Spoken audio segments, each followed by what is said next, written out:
Welcome to our citywide psychiatry grand rounds. We have a very exciting lineup for today. Before we begin, I would like to start with a land acknowledgement. I would like to begin with an acknowledgement of the land in which we work, study, and live. I want you to take a moment to situate yourself and think about the land under and around you. We recognize that many Indigenous nations have long-standing relationships with the territories upon which the sites of the Department of Psychiatry are located and precede the establishment of the University of Toronto. We acknowledge our presence on the traditional territory of many Indigenous nations, including the Mississaugas of the Credit, the Anishinaabe and Chippewa and Haudenosaunee and Wendat people.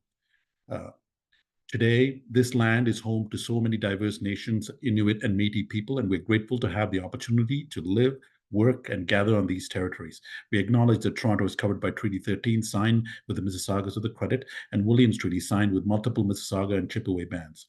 Since this event is a virtual gathering, a singular land acknowledgement does not fully capture the richness of our tradition across many locations. There are a few places on Earth that someone before us has not called home. So thank you for that.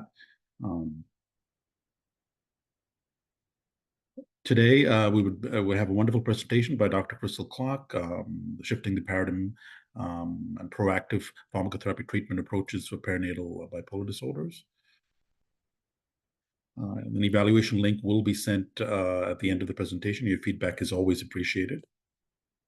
The next Citywide Psychiatry Grand Rounds is the Vivian Rakoff Memorial Lecture on Depression Care for People with Cancer. Dr. Jane Walker from Oxford is here, so it'll be really great if you could attend as well. So thank you. So as you know, today is a joint collaboration with Women's College Hospital, and it's a great pleasure to introduce Dr. Simone Bigot, who's the physician-in-chief of the Women's College Hospital. Simone? Thank you very much. So it is my pleasure to introduce Dr. Crystal Clark. Dr. Clark is, for those of you who have not had the pleasure of meeting her yet, is an internationally recognized psychiatrist in reproductive mental health.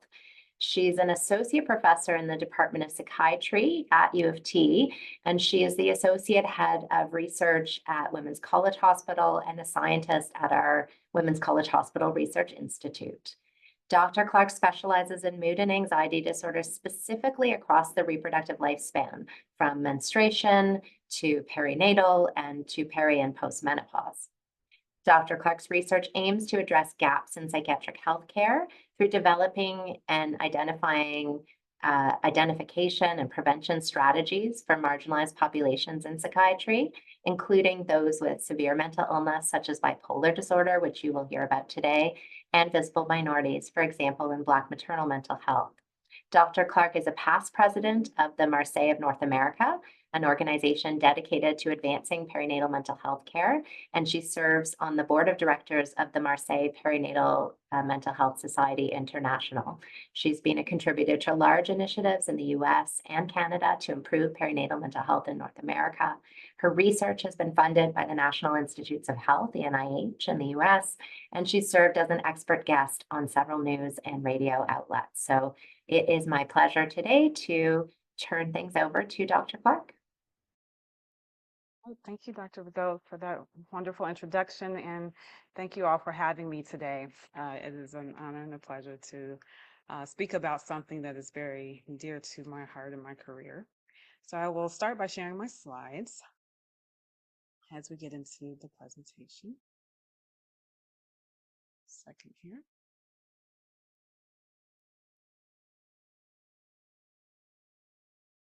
All right, so as mentioned, I'll be talking about shifting the paradigm today regarding proactive pharmacotherapy treatments, approaches for perinatal bipolar disorder. So just to give you a little bit of context, some years ago, when I was beginning my training, residency training in psychiatry, I realized I really liked the interface between psychiatry and OB-GYN, and I really wanted to better understand how we take care of how to optimize care for pregnant and postpartum women. And that being because I was getting so many consults as a resident. I would go to the OB-GYN floor, and there would be some patients that, was in crisis. They were in an acute episode, whether that be depression or mania, or experiencing significant anxiety. And although we had some guidelines about what to do with these patients, often there wasn't enough to do to understand, like, okay, well, we know which medications we can use, but the patient's still anxious. Now what do we do? Do we add a medication? Do we change the dose? Like, how do we maintain wellness? How do we prevent this from happening when patients would have, a second child after experiencing something, a mental episode in the first pregnancy? How do we try to keep them well? And, thankfully, over the last couple of decades and over the course of my career, we have continued to make advances in this area. And this is an area that I've been committed to better, just continuing to devote energy to and research to, so I can bring better treatment options to my patients. So look forward to sharing with you today. All right, so just disclosures, I'm a mental health consultant for a few different groups. All right, so bipolar disorder. I'm sure I'm speaking mostly to people who understand this, but I always like to level set and just give the definition, especially for anyone who doesn't deal with bipolar disorder regularly. So this is an illness that is recurrent, is characterized by extreme shifts in energy and behavior, which are reflected by different types of episodes: depression, mixed states, mania, hypomania. And they're often separated by periods of stable mood, or whatever is baseline for that person. As it relates to mania, we know that these are episodes with increased energy, more activation. Patients may present hyper, grandiose, euphoric, decreased need for sleep, much more goal-oriented activity, more impulsive behavior. On the flip side, we have depression, where they're more fatigued, more lethargic, less motivated, no desire to be as goal focused, or maybe there's a desire but no energy to do so. And there's sadness, changes in sleep, and whether that's hypersomnia or insomnia, and hopelessness, and the worst scenarios, suicidal ideation. And then mixed states, where there's this kind of mixed, this agitation, this increased energy, that can also be combined with depressive symptoms as well. But how do women experience this illness? We know that men and women both experience bipolar disorder, and that the prevalence is actually quite comparable. But women experience this illness differently. There's longer delay to diagnosis, 11 versus 7 years in men. Women are more likely to rapid cycle, experience depressive episodes over hypomania and manic episodes. They are more likely to have mixed episodes, more often diagnosed with bipolar II disorder, and more likely to have a seasonal pattern of their symptoms. And then what happens when they're perinatal? Well, we know that, first of all, this is an illness that often onsets early in life, around the age of 18. So we have childbearing persons experiencing this illness throughout their reproductive lifespan, through menstruation, pregnancy, postpartum, perimenopause. And what we know about perinatal mood and anxiety disorders is that it impacts 14 to 20%, throughout the globe. So 1 in 5, in fact. And we know that postpartum, 14 to 20% will have a postpartum depression, regardless of bipolar disorder or any other mental illness. And we know that 20% of women will need at least one anxiety disorder criteria postpartum as well. But what about women who have a history of bipolar disorder or a predisposition to develop it? Bipolar disorder is more likely, 50% more likely to have or patients with bipolar disorder are 50% more likely to have a postpartum episode compared to those with a history of major depressive disorder. They're 7 times more likely to be hospitalized for the first onset of a mood episode. 100-fold increased risk for postpartum psychosis compared to the general population. And of course, they have an increased risk for suicide, which is the leading cause of maternal death. And what happens when it's not treated? And I think this is an important point to underscore, and the point I underscore with my patients all the time. It's one thing to have the illness and to have the illness during the perinatal period, especially during pregnancy. But we often don't think enough about, well, what happens when that illness is not treated and the patient is having episodes during pregnancy. We know that independent of pharmacotherapy exposure, that active illness increases the risk for intrauterine growth retardation for the baby, low birth weight, preterm birth, and low birth weight and preterm birth are two factors or two complications that can increase the risk of mortality for the infant. So that's not a small consequence. Preeclampsia, adverse neurodevelopmental outcomes in the long run. And then, of course, there's behavioral effects on the patient, such as impulsivity and the risk of suicide. Other things that we don't talk about enough as it relates to consequences independent of pharmacotherapy or complications. There's also placental abnormalities, antepartum hemorrhage, and fetal distress, to name a few. And then stillbirth and congenital defects, again, being independent of the exposure itself.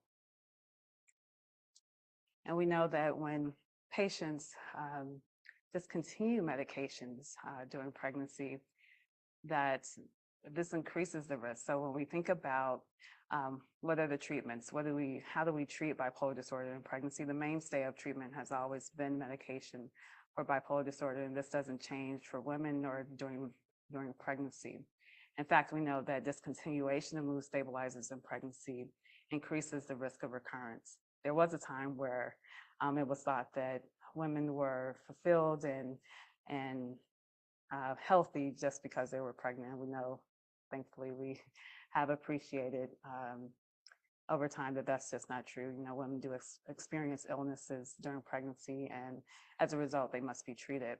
When they are not treated for those illnesses, they recur, like any, and mental illness, like any other illness, will recur and increase the risk of complication. What you're looking at here is a graph from a study in 2007 in which a group looked at, well, what does happen when mood stabilizers are discontinued in terms of recurrence. So you're looking at this Kaplan-Meier curve, and you'll see the purple line representing those who maintain treatments and the orange line representing those who discontinue treatment. And what this group learned from the study is that the first time to recurrence and for people who discontinued treatment was just 9 weeks after discontinuation. The majority of new episodes were major depressive or depressive in nature, with 47% risk in the first trimester, 31.9% in the second, and 18% occurring in the third. Basically, the rate of recurrence was twice that for those who discontinued. And interestingly enough, I found that even for those who maintained treatment, still around 30% had a recurrence despite continuing their medication. And this has actually been an area that has baffled me a little bit. Like, okay, well, what are we missing for those who are still, they're like, okay, I'm gonna take my lithium, my lamotrigine, or whatever medication I need to take to stay well. I don't wanna have an episode during pregnancy, but yet they still have one despite doing everything they can not to. And how do we help those patients, who we are trying to maintain wellness for through treatment? So the clinical dilemma has always been proactive and preventative care for this patient population, and probably throughout medicine and for many illnesses. And the question being, how do we maintain wellness for mom and baby? So I would start by saying, before we get into some of the more data on pharmacotherapy as it relates to physiology and pharmacokinetics and being proactive and trying to be preventative, I'd say we first need to identify, as I said, there's a delay in the diagnosis too often for women that is even longer than the delay in men. And to better be able to treat it and to prevent some of the complications of pregnancy and complications to the fetus or the infant, we need to screen for it.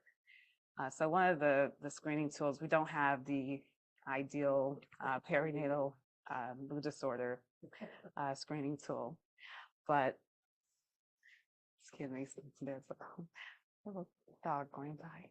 But we have the mood disorder questionnaire, and I've used this often because a lot of our screens don't really capture the history, and so often we're not seeing patients when they are in the middle of an episode. We're seeing them when they're depressed. That's most often when women present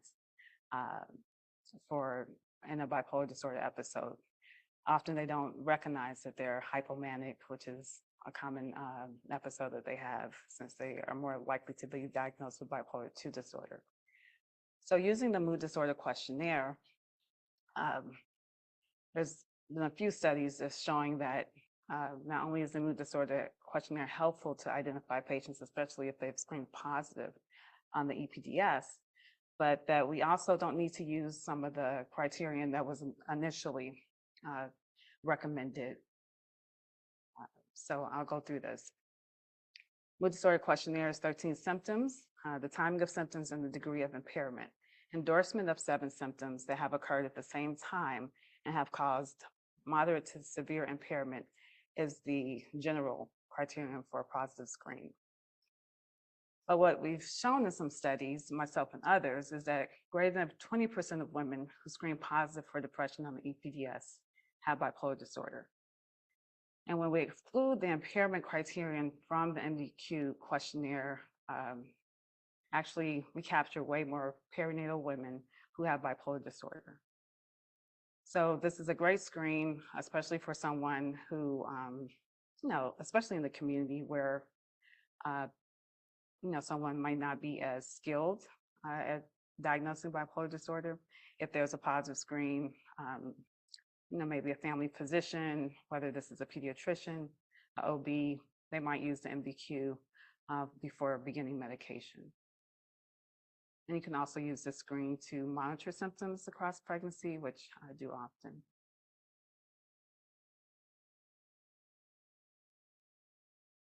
So we know that medication is the mainstay of treatment, but of course, patients have the choice whether or not they want to continue medication. And as a result, we have to educate our patients on, well, why are we making the recommendation besides it being the mainstay of treatment? We're thinking about their illness course, such as how quick they become symptomatic, how many episodes they've had, what past medications have they tried and failed, how quick are they able to recover from an episode, as well as the severity of the past episodes. Have their episodes led them to being suicidal or having or just doing other things that put them at risk or their family at risk. We also, though, are weighing that against the medications and the exposures, the teratogenicity of these medications and what it does to the baby, the unborn child. So thinking about the mainstay of treatment, that being medication, I turn to the CANMED guidelines, which I'm often reminding people to utilize because so often patients are being put on very interesting combinations, sometimes because they need those interesting combinations to stay well, but often because someone thinks maybe lorazepam is the most safe medication in pregnancy, which hasn't been proven yet. So I remind people that, our first line is lithium quetiapine. We don't want to use valproex in a childbearing age person. And then we have our second line treatments such as olanzapine and risperidone. So with that said, in most cases, it's really warranted to continue the medication in pregnancy to maintain wellness for the patient. But how do we do that in a way that's, for those who choose to continue, have been recommended to continue, how do we keep the medication effective, so to speak? So I want to briefly talk about physiological changes in pregnancy and why that might warrant dose adjustment. So we know that the pharmacokinetics is the time, the course, distribution, metabolism, and excretion of drugs. And this differs from the standard healthy non-pregnant adult. When we think about special populations, we think about different dosing in children, in geriatrics, and those with renal failure or liver failure. And similarly, we should be thinking about dosing differently in pregnant patient populations, which in most other specialties that is the case. So it shouldn't be different in psychiatry. When we're thinking about the therapeutic range and minimum effective concentration, we are thinking about absorption and elimination as it relates to pharmacokinetics, and this being the area under the curve. This here is the minimum effective concentration, and this being the minimum toxic concentration. This area above the minimum effective concentration is the duration of action here. And we know that this is the half-life. But between minimum toxic concentration and minimum effective concentration, this is the therapeutic range.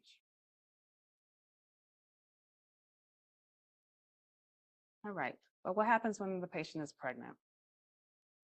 Well, these curves change. These areas under the curve change significantly. So here you see a patient is pregnant and the area under the curve is here. Patient non-pregnant, their area under the, or huge area under the curve. But for the pregnant patient, it's shifted. And so the minimum toxic and effective concentration has changed compared to if the patient was not pregnant. We know these physiological changes in pregnancy are due to hormonal changes such as increased estradiol, fluid changes such as increased plasma volume and increased body fluid, changes in the kidney function such as the increase in glomerular filtration rate, as well as changes in cardiovascular function such as the increase in stroke volume, which ultimately leads to the increase in glomerular filtration rate. And these changes are happening quite early in pregnancy, as early as 5 weeks. So with that kind of physiological foundation, how that impacts medication, we're going to talk about 3 of the major drugs, lithium, lamotrigine, and atypical antipsychotics as a class. So the major drugs that we use to treat bipolar disorder in pregnancy and generally. Starting with lithium, you know, the lithium therapeutic concentration range, just at baseline, is, prior to pregnancy, we're thinking about 0.4 milliequivalents to 1.0 milliequivalents, reflecting the most effective concentration, the range reflecting the most effective concentration. And we know that this varies from person to person, right? So some people do really well at 0.8 and others at 1.0 and even occasionally a slightly over. We know that the lithium dose and concentration must be tailored to that particular person's symptoms and side effects. We're balancing the two. And so what's most effective for them during that, in that range. We also know that more recent data has shown that maintaining concentrations between 0.6 and 0.8 actually help to prevent renal insufficiency long-term. And we know that concentrations above 1.2 can have significant adverse effects on the patient, and even higher can lead to even more significant adverse effects such as slurring of speech, increased heart rate, confusion, delirium. So we know that there's a very short therapeutic range and window in terms of effectiveness and prior to experiencing significant adverse effects. In terms of the pharmacokinetics of lithium in pregnancy, we know that this is a drug that is metabolized through the kidneys, so exclusively. So patients pregnant, increases in estradiol lead to the increases in cardiac output. As I mentioned before, this leads to an increase in glomerular filtration rate, which leads to an increased lithium renal elimination. And therefore you have decreased lithium concentration in the serum. So what's the pattern of that across pregnancy? What does that look like in pregnancy? So as I mentioned, changes happen quite early, within the first month or two of the first trimester. Some colleagues in the field suggested that what we would expect when they looked at retrospective database levels of multiple patients who have been pregnant and taken lithium, who had a level drawn during the pregnancy and postpartum. They showed that, this being the baseline prior to pregnancy, first trimester, the concentration of lithium would drop, further drop in the second trimester, and then third trimester, you can see this aggregate kind of plateauing, but then increasing towards delivery and then returning to the pre-pregnancy baseline postpartum.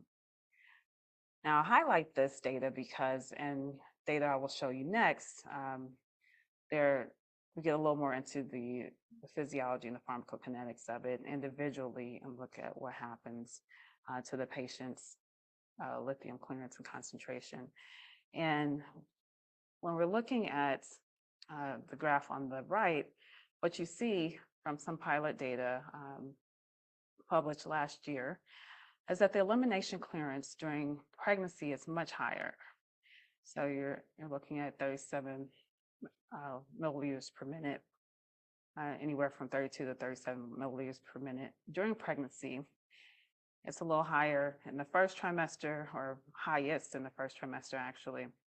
By second trimester, the average actually drops down in the third trimester and increases a little bit. But overall, the point is that these are not significant changes. They're on average, this is just a higher clearance during pregnancy throughout, and compared to baseline where 21 to 23 milliliters per minute. I highlight on the left side that volume of distribution, we always think of pregnant women having more volume, and they do. But this was not the driving cause for lithium. It is absolutely the clearance through the kidney. So, despite how much volume they have, or, weight gain or whatever, there was no implications on concentration based on that, just simply the increased clearance through the kidney. So with that said, I wanted to share just more specifically some of the cases in that study where that data comes from. So if we look at a patient, patient one, who at preconception, or what we'll consider her baseline to be 0.71, during pregnancy, her lithium drops to half of that and remains that way during second and third trimester, returning to normal postpartum. Her dose was never changed. Another patient, preconception, presents with a level of 0.65. Her doctors decided to dose it twice a day, but still same dose ultimately. But in trimester one, she is again practically half of the concentration she had prior to pregnancy. And these changes in concentration are important because as these patients in this study, as they were observed, they were having more symptoms with the changes in concentration, just like we would expect if a patient wasn't pregnant.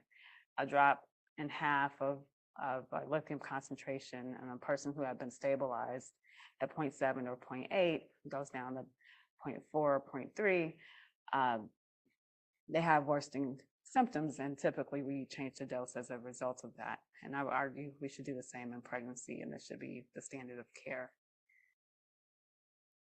As it relates to lithium therapeutic dose monitoring, we're checking, when we check trough levels, that's a 24-hour level, concentrations to reduce the risk of overdosing and increasing the risk of toxic peak concentration. So when we're thinking about once daily dosing, our challenge is in pregnancy that the more we increase the dose, the more likely there's going to be toxic side effects from peak concentration effects. The patient has a shorter half-life, and they're just getting a larger kind of early concentration that then dissipates pretty quickly. So there's an argument for twice daily dosing based on the research. and checking serum concentration 12 hours post-dose instead of checking them 24 hours. If the serum concentration is greater than 0.2 milliequivalents below the therapeutic concentration at preconception, the recommendation based on my research has been to increase the dose by 150 to 300 and recheck. And this is a way to be proactive, monitoring these concentrations throughout pregnancy, not quarterly, but each trimester, and increasing the dose accordingly, as well as checking the serum concentration to make sure that it's in the range that you want it to be at, and ideally at the baseline concentration.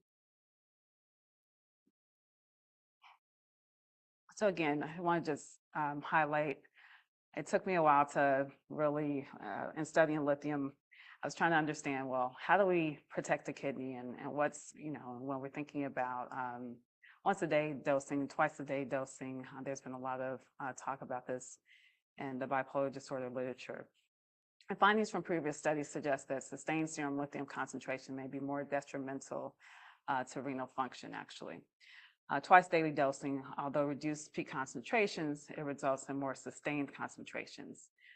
And once daily dosing, higher peak concentrations, but more variability in concentration and longer periods of lower concentration is actually more regenerative and causes less polyuria. And I want to highlight that because, for anyone who is a bipolar disorder expert out there, the advice to do twice daily dosing in pregnancy might seem counterintuitive, but again, we're thinking about the pharmacokinetic effects. So, the advice varies just during pregnancy, and we return to once daily dosing postpartum. And finally, for lithium, should lithium dose be held upon labor onset? So there's some debate in the field about this, whether or not to hold the dose. And I would say that holding the lithium dose at the onset of labor, as reported by a colleague, holding it 24 to 48 hours before scheduled birth was helpful, especially for those who had blood concentrations of greater than 0.64. There were less adverse effects in the baby. Other studies, however, have shown no significant difference in outcomes based on umbilical cord exposure to lithium at birth. I tend to err on the side of caution, and I feel comfortable with that just because, when we think about the arguments against it, which is, well, might the patient have recurrence from that 24 to 48 hours without medication? And I would say that based on my research looking at lithium concentrations in the CNS, actually the half-life in the cerebral spinal fluid is much longer. So if there's a short window that they're not taking the medication, that usually is not a problem. Of course, there are exceptions to this rule in patients who are exquisitely sensitive to missing a dose. So that would be the caveat, but in most cases, holding the dose is not a problem. We err on the side of caution in preventing adverse effects. So moving on to lamotrigine and pregnancy. This has been a drug I've been studying for many years, or at least the entire career anyway, and have found it actually quite fascinating. So I look forward to sharing with you guys. So lamotrigine, we know, is FDA approved, at least in the US, in 2003. And this is a drug that we don't really understand the mechanism of action, similar to not fully understanding the mechanism of action of lithium as well. The dose ranges from 100 to 500 in milligram trials in terms of what's effective, but the manufacturers have always recommended a max dose of 200 as a maintenance dose. But I definitely encourage people to go to the studies because 200 often is not enough, and a lot of our patients need 300 or 400 to feel the full effects of lamotrigine. Now, some suggest that there's a therapeutic concentration for this drug, 3.2 to 10 micrograms per milliliter, but this is not an established standard globally in the field, and there continues to be question around what is a therapeutic concentration for lamotrigine. This is a drug that similarly, when patients are pregnant, Lots of physiological changes happen, but with this drug in particular, as estradiol increases, the metabolic enzyme UGT1A4 upregulates significantly. And as a result of that upregulation, it leads to the increased lamotrigine metabolism, and it is metabolized into an inactive metabolite that is renally excreted. It's also metabolized to a lesser extent by another enzyme, UGT2B7. And as a result of both of these enzymes being more active, you're having more increased clearance of this drug. So just highlighting here from some data over the years of studying this, looking at this drug in third trimester compared to what we'll call the baseline on late postpartum. So half-life at baseline being 22 hours on average in this patient population during pregnancy was 10 hours, a 50% difference. When we look at clearance, again, at baseline, being about 3 liters per hour, during pregnancy, it was more than double, almost triple that of the preconception or postpartum clearance. And again, volume was not a major driving force and is not a major driving force for the clearance of this or dilution of the concentration of this drug. So just highlighting here how clearance actually inversely relates to the change in half-life across pregnancy. And we're seeing clearance significantly goes up and returns to baseline postpartum in a patient who was followed from preconception through late postpartum being about 6 months. Well, in several patients who have been studied individually, looking at their trajectory across pregnancy and postpartum in my research, what we found is that over time, again, these patients had significant worsening of symptoms. And all too often what happens in our patient population like this with bipolar disorder, once they have worsening of symptoms, they're put on another medication. Add Abilify, we add a clothiazide, we will add other drugs trying to improve the wellness of the patient. Of course, if the patient is receptive to that. But might we just actually optimize the medication they're taking? So what we found in this study was that several of the patients had worsening of symptoms and required dose increases. And with the dose increase, they would have improvement of symptoms, but might need another dose increase within a month or 2 months, and another dose increase within another month or 2 months. So several patients had required 4 dose increases during pregnancy. And on average, this is a change of 100 milligrams each time. Some required 3 doses, about 10. Another 11 required 2 doses, and some only required 1 dose or only accepted 1 dose change. Doses on average increased 100 to a total of 600 milligrams individually. So many patients doubled their dose in pregnancy to maintain wellness. And this was not, I would say it's not the best correlated with some of our scales that we use because we're trying to capture people in real time. And so sometimes, capturing people when they're not doing well on some of our scales is not ideal, especially in pregnancy when symptoms are often conflated with other symptoms of pregnancy. But in the clinical evaluations of these patients over time, it was very apparent that they were more symptomatic when the concentrations were decreasing, and that there was improvement not only by the patient's report, but also by their partner report. But I must say that this is not a universal, it's not 100%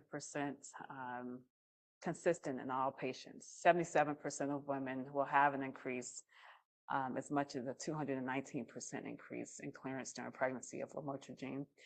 And however, will be about 21% who won't have an increase, and it won't change much at all. or 23% rather, won't have an increase. And it won't change more than 21% in terms of lamotrigine clearance. We do not know why this is the case.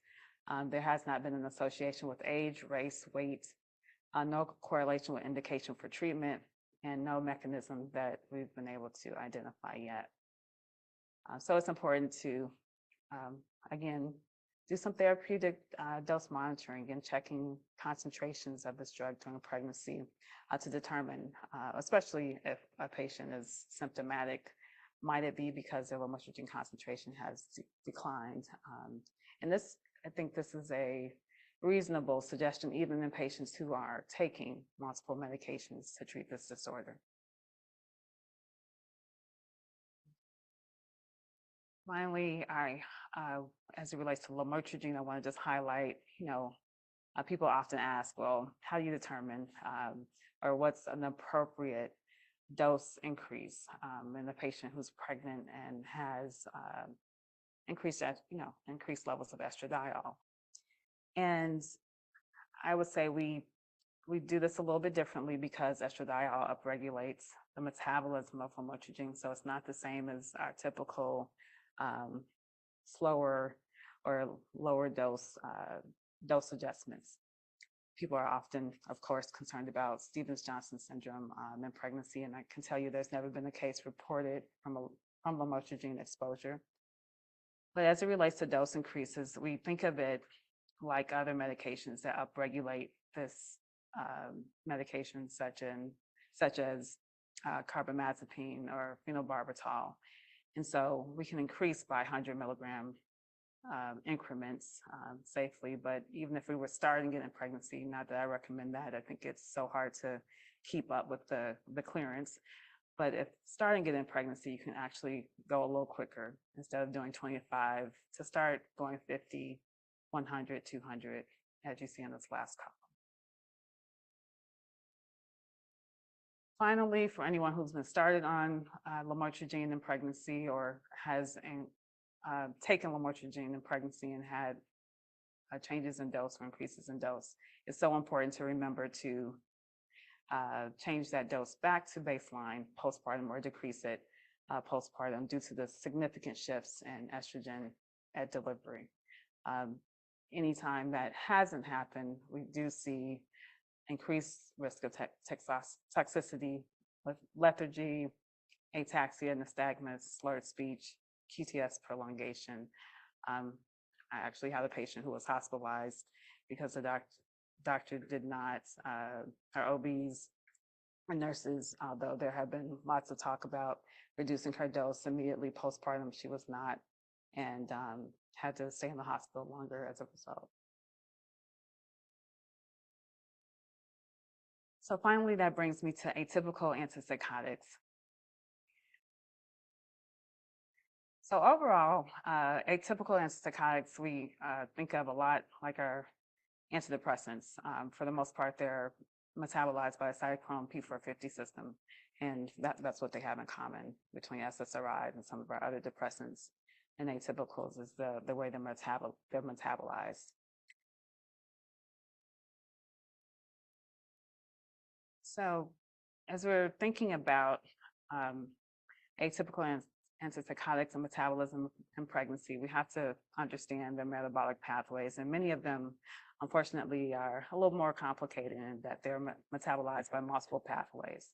CYP3A4, CYP2D6 are enzymes that are most common amongst our atypical antipsychotics, but you will see some that are metabolized like lamotrigine with UGT1A4 as well.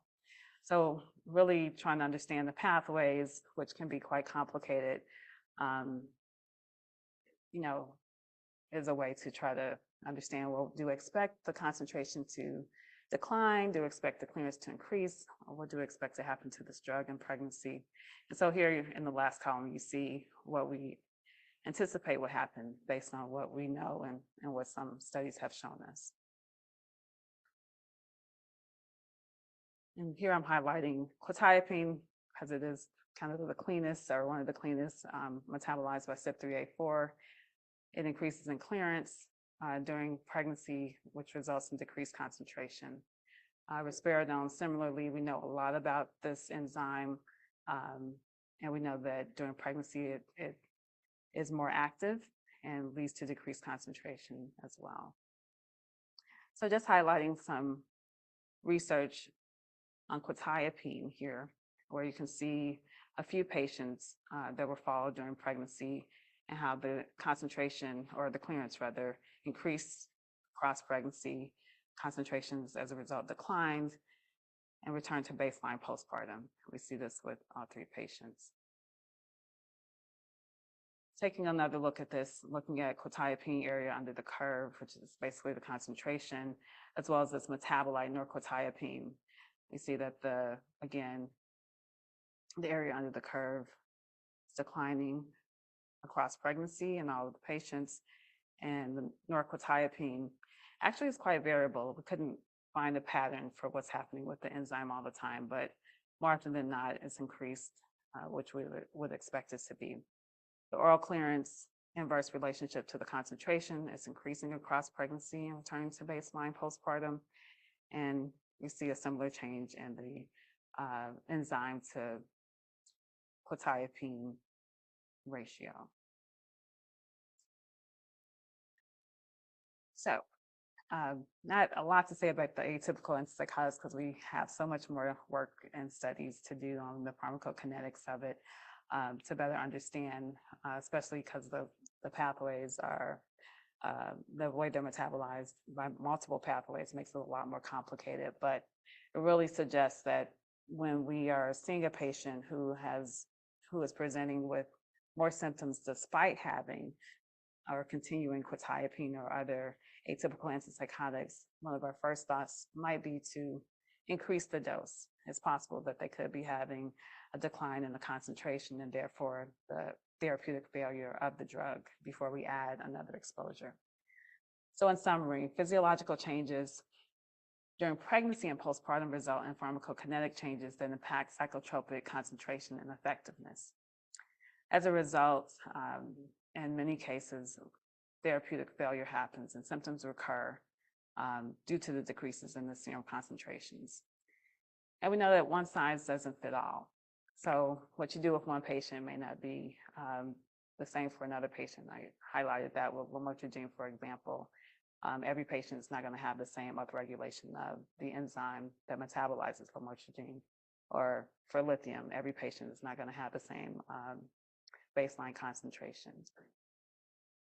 So the recommendations I would like to leave you with is that it's so important to ask about and continue psychotropic medications during pregnancy for patients with bipolar disorder.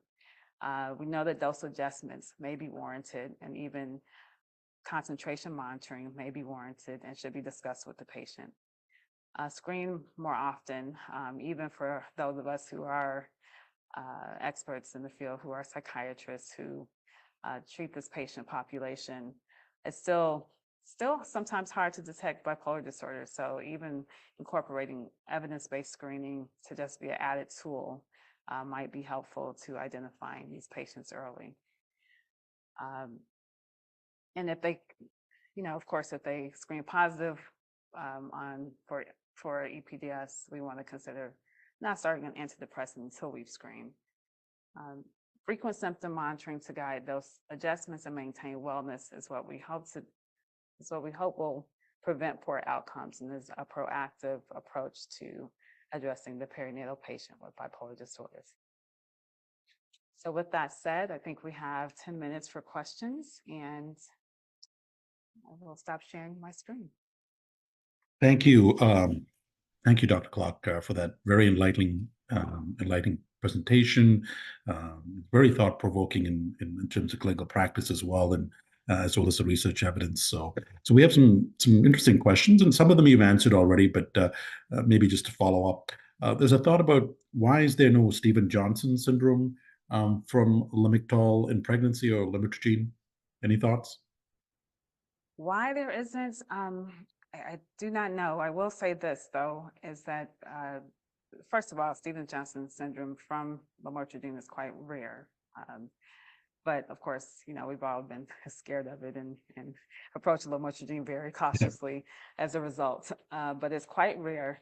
And during pregnancy, again, I'm talking about how diluted this drug is. So, to the degree that lamotrigine causes Stevens-Johnson by level of concentration, it's just hard to Yeah. maintain a significant concentration at a time in pregnancy because it's metabolized so quickly.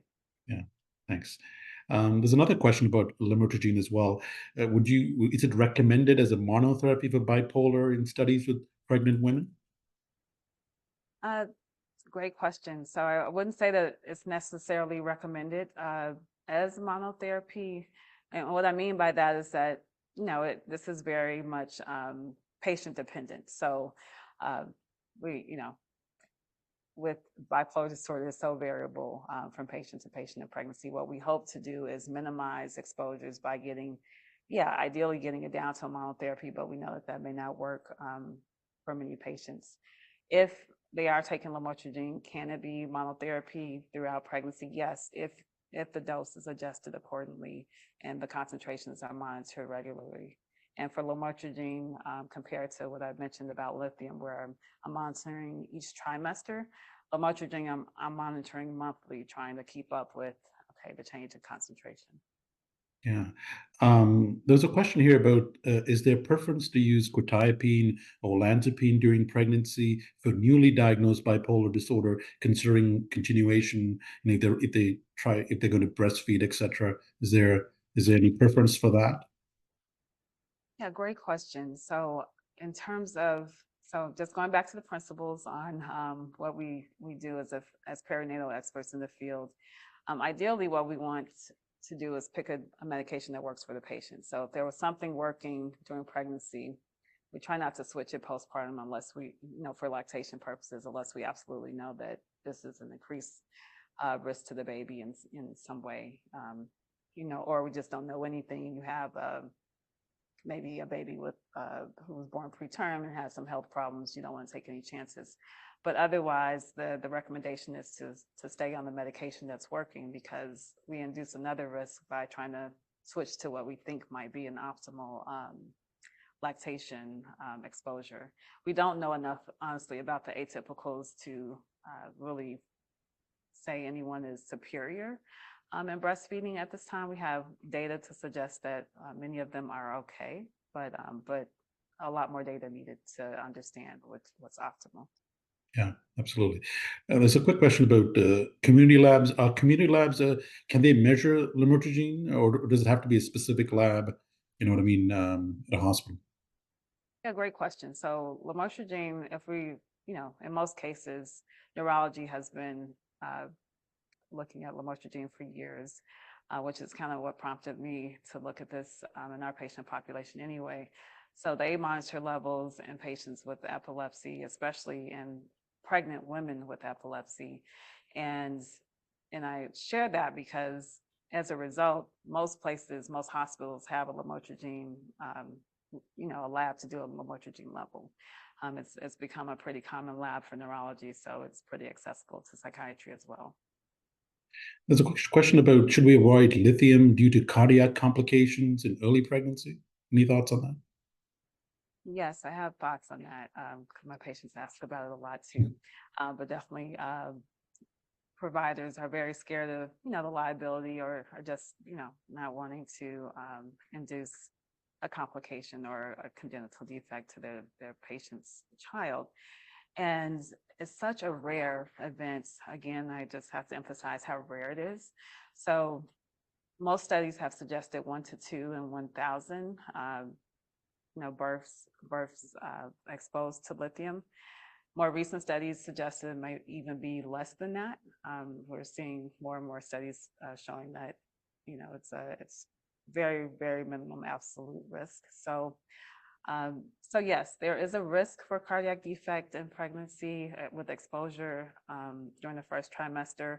But when you're thinking about your patient, you have to go back to the risk assessment, basically thinking about, well, if they're not on the medication during the first trimester, then what does that mean? Does it mean that they may be manic and hospitalized? Does this mean that they may, there's someone who, once they're sick, they attempt suicide? what does that mean for that individual patient before deciding to stop the medication to reduce that very minimal risk that's there.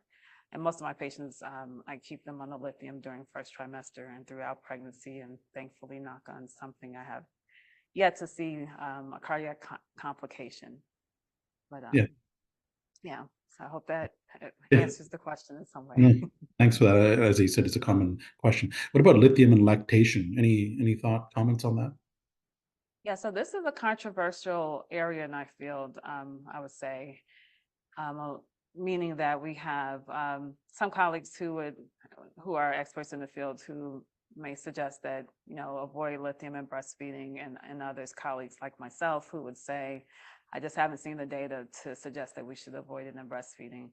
And what's meant by that is that earlier studies were very confounded in suggesting that there was a complication to lithium breast milk exposure, and that we could have the floppy baby. There are other cardiac abnormalities, just different effects that didn't account for the significant exposure in pregnancy, and they actually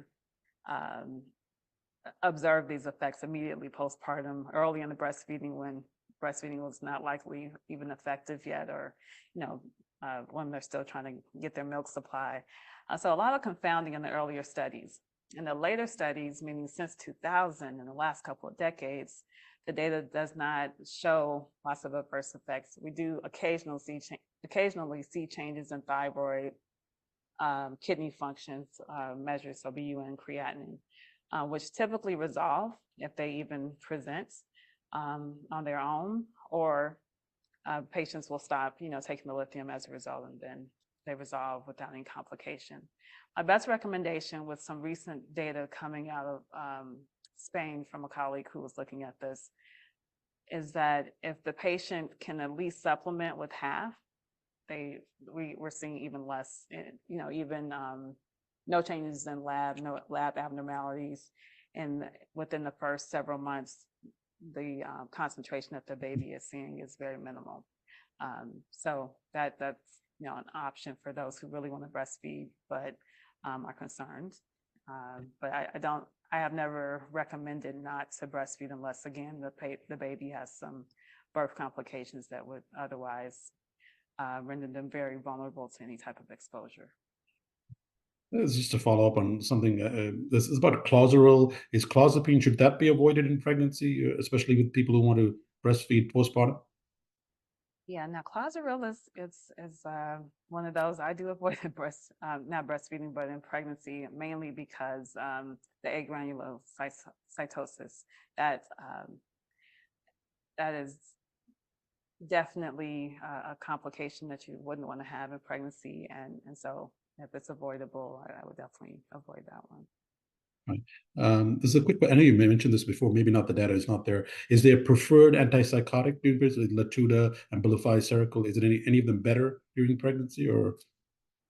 Yeah, so there is some data there, but I again, encourage people to think about the individual patient. So we know that a lot of our drugs increase the risk for gestational diabetes and pregnancy. Quetiapine is right for that. Olanzapine is another one. Those that cause significant weight gain fall into that category. And so if you have a patient that's already, obese, for instance, that might be something to consider. In terms of,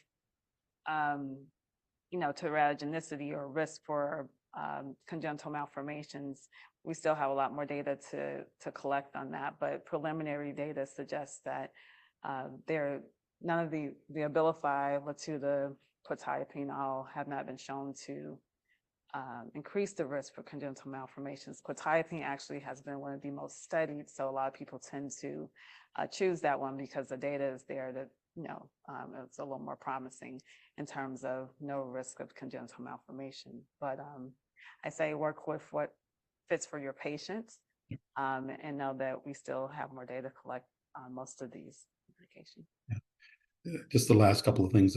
Any thoughts on first generation antipsychotics? Yeah, I still use them. So Haldol and pirfenidone being two of the ones I use most commonly, and actually two of the most studied. We know a lot about haldol and perfenazine especially because it was used as an anti-nausea medication in pregnancy for many years, when it was first out. But we don't have a lot of data on some of the other, Meloril. I'm trying to think of some of the other older ones. So haldol and perfenazine are two of the ones I tend to stick with just because that's the ones we have most data on. Last question: is there any advice on lithium levels? Maintain people that are maintained pre-pregnancy, like how frequently you should check lithium levels? Yes. So wait, and is the question pre-pregnancy? How Yes. often to check pre? Yeah. Checking pre-pregnancy, no, I treat that like I would any patient who's taken lithium, meaning that, check a couple of times a year if they're being maintained and, and of course, do the regular lab workup to make sure their kidney function is maintaining, it continues to be healthy. But no, if they're planning for pregnancy, no, I would definitely make sure there's a level available on record so that you know where they were when they were well before pregnancy, so that you can try to maintain that level during pregnancy to prevent worsening of symptoms.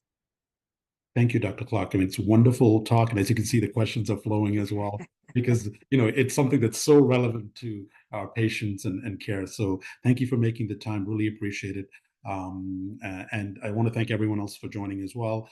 We'll see you next month with our presentation from our colleague from Oxford on psycho-oncology. So take care. Bye-bye.